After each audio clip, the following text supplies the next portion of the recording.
বাচ্চার জন্য কান্না করবি না টাকাটা দিবি, কেমনে করবেন আপনারা জানেন, বাট কিভাবে সেন্ড করবেন আমি জানি। আমি বলবো 20 লাখ টাকা থেকে 20 পয়সাও কম হবে না। খুদে বার্তা দেখেই ছানা বড়া চোখ, চিন্তার ভাঁজ কপালে। কি করবেন? টাকা না দিলে একমাত্র ছেলেকে তুলে নিয়ে যাবে অপরাধীরা। ছাড় নেই পরিবারের অন্য সদস্যদেরও। দরকার 20 লাখ। অবশেষে খুঁজতে গিয়ে পাওয়া গেল ফেক ফেসবুক আইডি দিয়ে এসেছে হুমকি। ফোন নম্বর ও ছবি ব্যবহারকারী ব্যক্তি জানেই না কিছু।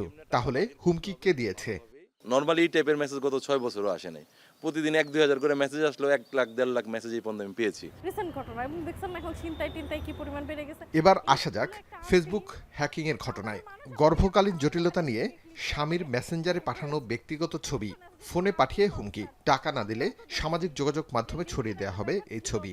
ইনস্টাগ্রামে আমার কাছে একটা মেসেজ আছে এবং আমার সেই পার্সোনাল ছবিগুলো আমার ইনস্টাগ্রামে পাঠিয়ে বলে যে আপনার আইডিটা আমি হ্যাক করেছি, এই ছবিগুলোকে আপলোড দিয়ে দিব কিনা।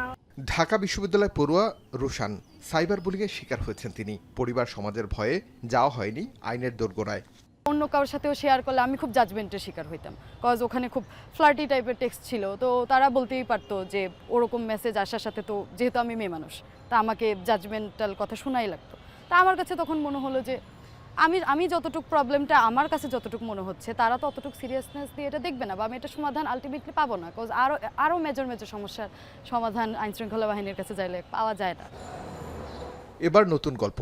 পরিবারে নতুন অতিথি আসার খবরে বাড়তি আয়ের চাপ বাবার ঘাড়ে। তাই অনলাইনে আয়ের প্রলোভনে পা দিয়েছিলেন তিনি। খুঁয়েছেন 14 লাখের বেশি টাকা।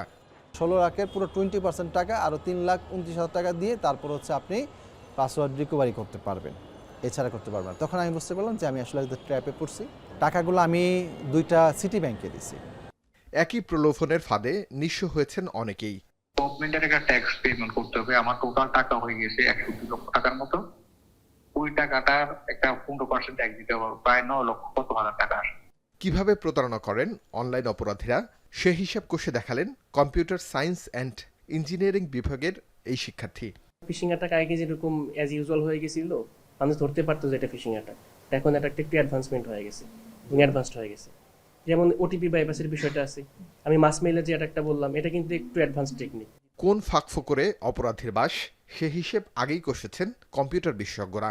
যারা দীর্ঘদিন ধরে আমাদের দেশে এই আইসিটি সেক্টরটা নিয়ন্ত্রণ করছে, 5ই আগস্টের পরে এরা অনেকেই এখন নাই, অথবা অনেকেই তাদের অবস্থান পরিবর্তন করছেন, যে কারণে আমাদের যে পুরো আইসিটি ইনফ্রাস্ট্রাকচার এটাতে একটা ধাক্কা লাগছে। দেশি বিদেশি চক্রের কাছে অসহায় আইনশৃঙ্খলা বাহিনী। দক্ষতার অভাবে এখনো সুরাহা হচ্ছে না অধিকাংশ মামলা।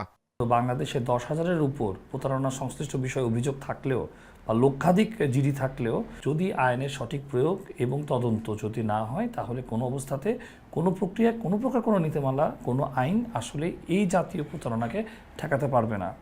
নতুন বাংলাদেশের রাজধানী ঢাকায় এখন পর্যন্ত সাইবার অপরাধে 1488টি মামলা হয়েছে, যার মধ্যে নিষ্পত্তি হয়েছে 988টি মামলা। যখন টাকাটা খোয়া যায় তখন পুলিশের কাছে আসে, কিন্তু এই ক্ষেত্রে বেশিরভাগ সময় দেখা যায় যে অ্যাকাউন্টে টাকাটা লেনদেন করা হয়েছিল সেই অ্যাকাউন্টটা তারা লেনদেন শেষ করার পরে ক্লোজ করে দেয়।